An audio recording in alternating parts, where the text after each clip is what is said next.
আসসালামু আলাইকুম সম্মানিত শিক্ষার্থীবৃন্দ, গেম অফ স্টাডির তরফ থেকে আমি আবির স্যার সকলকে স্বাগতম জানাচ্ছি খুবই গুরুত্বপূর্ণ আপডেটে। তো মূলত বলা যাচ্ছে যে আসসালামু আলাইকুম সম্মানিত শিক্ষার্থীবৃন্দ, গেম অফ স্টাডির তরফ থেকে আমি আবির স্যার সকলকেই স্বাগতম জানাচ্ছি ক্লাস 8 এর ম্যাথ ক্লাসে। তো আপনারা মোটামুটি সকলেই জানেন আমি কিন্তু অধ্যায় 2.1 এর মুনাফা অধ্যায়ের যে অনুশীলনের ম্যাথগুলো আছে সেগুলো কিন্তু আমি সলভ করাচ্ছি। এগুলো আপনাদের বইয়েরই ম্যাথ। তো প্রতিটা প্রশ্নের পাশাপাশি কিন্তু আপনাদের বইয়ের কত পৃষ্ঠা এটা আছে সেটাও কিন্তু উল্লেখ করে দেওয়া আছে। ঠিক আছে। তো মাঝে মাঝে অনেক গ্যাপ পড়ে যায় ভিডিও তৈরির ক্ষেত্রে, তো এর জন্য আমি অনেক অনেক দুঃখিত। তারপরে আমি চেষ্টা করি যে শত ব্যস্ততার পরেও যাতে নিয়মিত ক্লাসগুলো যাতে হয়ে আপনারা যাতে পেতে পারেন। ওকে, তো আজ আমরা হচ্ছে এই 2.1 এর 14 নাম্বার যে ম্যাথটা আছে সেইটা আমরা সলিউশন করব। তো 14 নাম্বার ম্যাথে যাদের যাদের প্রবলেম আছে তারা একটু দেখে নেন যেটা সলভ করবেন কিভাবে। ওকে, তো আমরা ফার্স্টে একটু প্রশ্নটা পড়ে নিই। প্রশ্নতে বলা হচ্ছে যে বার্ষিক 10% মুনাফায় 3,000 টাকা, 3,000 টাকা এবং 8% মুনাফায় 2,000 টাকা বিনিয়োগ করলে মোট মূলধনের উপর গড়ে শতকরা কত টাকা মুনাফা পাওয়া যাবে। আচ্ছা, এখানে পার্সেন্টেজের কথা বলছে, হ্যাঁ, অর্থাৎ মুনাফার যে হার সেইটা কিন্তু বের করতে বলছে। আর আমাদের হচ্ছে দুইটা কিন্তু অ্যামাউন্ট দিয়ে দেওয়া আছে। আচ্ছা, দুইটা অ্যামাউন্ট দিয়ে দেওয়া আছে, তার মানে হচ্ছে আপনার দুই ভাগে হচ্ছে আমাদের অঙ্কটা করতে হবে। ঠিক আছে, প্রথম ক্ষেত্রে দ্বিতীয় ক্ষেত্রে।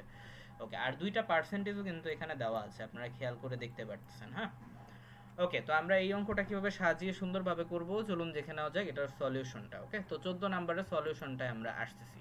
তো প্রথম ধাপ যেটা আছে, প্রথম ধাপে হচ্ছে আমাদের বলা হচ্ছে যে বার্ষিক 10% মুনাফায় 3,000 টাকা, কিন্তু হ্যাঁ মুনাফা হচ্ছে 3,000 টাকা প্রথমটা। হ্যাঁ, তো প্রথম ক্ষেত্রে আমরা সিম্পল ভাবে লিখতে পারি যে প্রথম ক্ষেত্রে তাহলে মুনাফার হার হচ্ছে কি, আমরা জানি মুনাফার হার সবসময় আর দ্বারা প্রকাশ করা হয়, তাই না? তো আর সমান 10%, অর্থাৎ 10/100। এটা তো আশা করি বোঝানোর তেমন কিছু নাই, আশা করি এগুলো নর্মাল হিসাব, এটা আপনারা বুঝবেন। এরপর আসল আসল আমাদের তাহলে কত? আসল অবশ্যই হবে কি 3,000 টাকা, তাই না?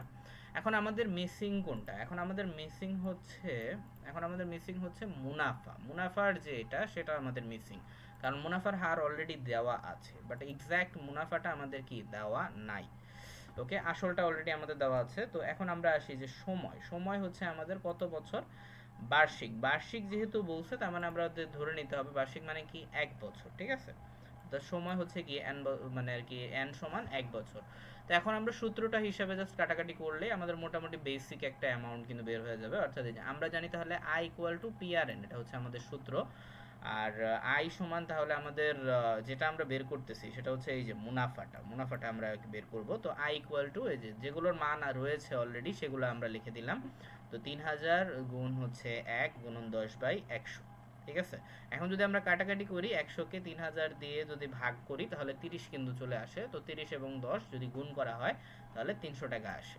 তো প্রথম ক্ষেত্রের যে মুনাফার অংশটা সেটা কিন্তু আমরা বের করে ফেলছি। এবারে আসি আমরা দ্বিতীয় ক্ষেত্রে বলা যাচ্ছে যে 8% মুনাফা, আবার কত? 2,000 টাকা আসলে।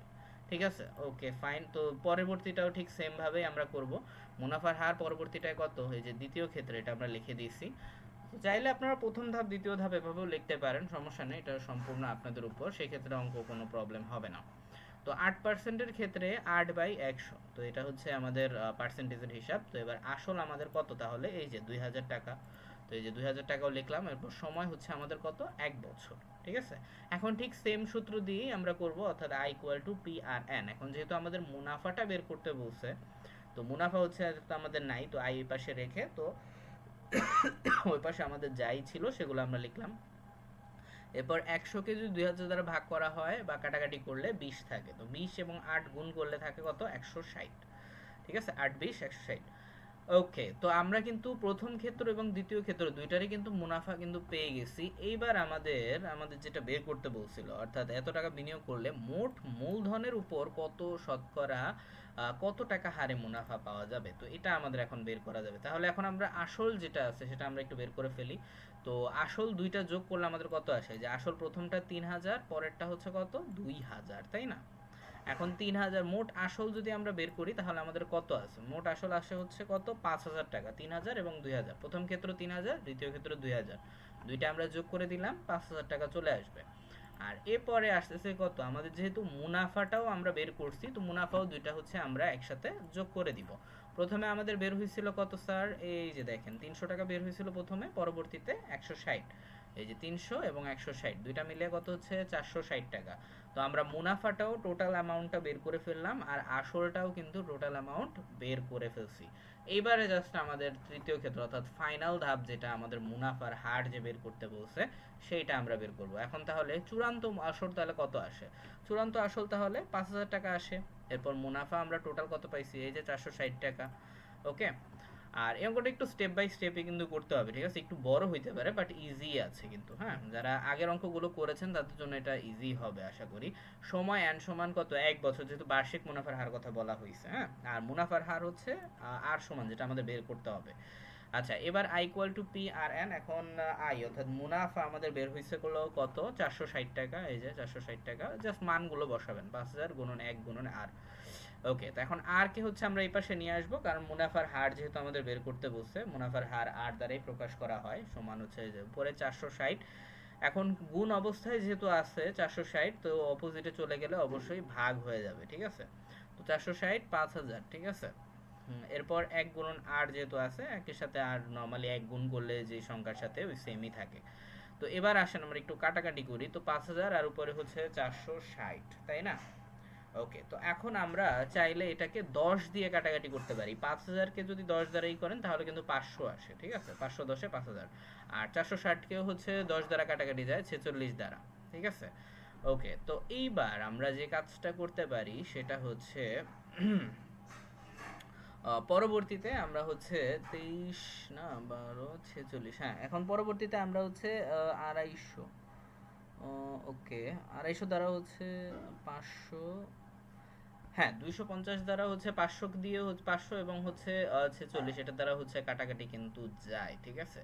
23 দুগুণে কিন্তু 46 আসে, হ্যাঁ, আর 2 দ্বারাই কাটাকাটি যায়, 23 দুগুণে 46, আর হচ্ছে 500 কে 2 দ্বারা ভাগ করলে কিন্তু এই যে 250 কিন্তু আসে, কারণ 250 দুগুণে 500, তাই না, 250 250 তো 500 হয়। ওকে, তো 2 দ্বারা হচ্ছে পরবর্তীতে 2টাকে কাটাকাটি করছি, তাহলে উপরে অবশিষ্ট থাকে 23 আর নিচে থাকে 250, ঠিক আছে। তো এখন 23 এবং 250 যেহেতু আমাদের আছে, তো সেই ক্ষেত্রে আমাদের যেহেতু পার্সেন্টেজ বের করতে বলছে, পার্সেন্টেজের ক্ষেত্রে আমরা জানি 100 কিন্তু গুণ করতে হয় সেই ক্ষেত্রে, কারণ মুনাফার হার যেহেতু আমাদের চাইছে, যেহেতু আমাদের চাওয়া হয়েছে।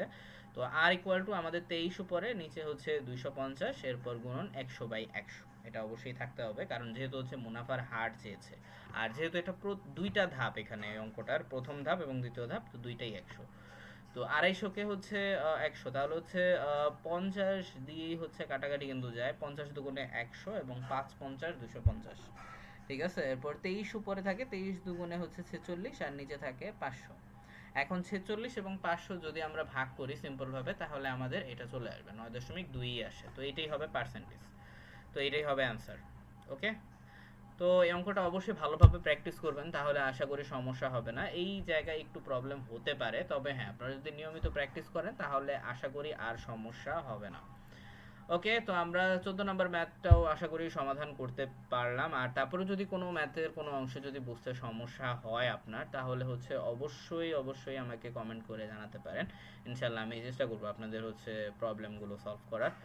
ওকে, তো আমি আবির স্যার এখান থেকেই বিদায় নিচ্ছি।